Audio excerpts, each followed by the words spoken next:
Bu planları görməzdən gəlmək Türk Dövlətləri Birliyində narazılıq yaradır.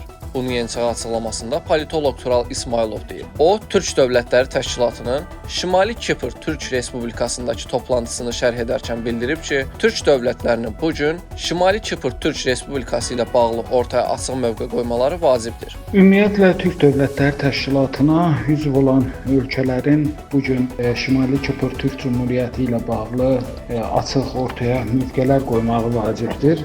Şimali Kipr Türk Cümhuriyyəti Türk Dövlətləri Təşkilatına müşahidəçi üzvdür və Şuşada Türk Dövlətləri Təşkilatına üzv olan ölkələrin dövlət rəhbərlərinin görüşündə Şimali Kiprın prezidenti Ərsin Tatar da iştirak edirdi və artıq Şimali Kipr Türk Cümhuriyyəti ilə bağlı onun beynəlxalq hüquqda tanınması yönündə Türk Dövlətləri Təşkilatı daha çox mövqe qoymalıdır. Nəinki kənardan hansısa güclərdən bizim dəstək gözləməyimiz. O baxımdan da bu gün Avropa İttifaqı ilə Şimali Kipr Türk Cümhuriyyətinin Türk Dövlətləri Təşkilatında mövcudluğundan narahatlıq keçirir və ona görə də bu prosesi əngəlləməyə çalışırlar. Mən hesab edirəm ki, Şimali Kipr Türk Cümhuriyyəti ilə bağlı Türk Dövlətləri Təşkilatına üzv olan ölkələrin sonuncu addımı Türk coğrafiyasında o qədər də yaxşı qarşılanmayıb. Çünki Avropa İttifaqının Türk Dövlətləri Təşkilatı ilə və eyni zamanda Şimali Kipr Türk Cümhuriyyəti ilə bağlı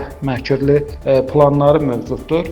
Bu planları görməzdən gəlmək və Türk Dövlətləri Təşkilatı faktorunu qulaq ardına vurmaq və bu prosesdən yayınmağa çalışmaq əlbəttə ki, Türk Dövlətləri Təşkilatının birliyi baxımından da ciddi narazılıq yaradırdı. Amma hər bir halda mən hesab edirəm ki, Türk Dövlətləri Təşkilatı Şimali Kipr Türk Cümhuriyyətinin haqlı mübarizəsinə dəstəyini davam elətdirəcək və Şimali Kipr Türk Cümhuriyyəti ilə bağlı məsələlərin TDT daxilində daha aktiv müzakirə ediləcəyini düşünürəm.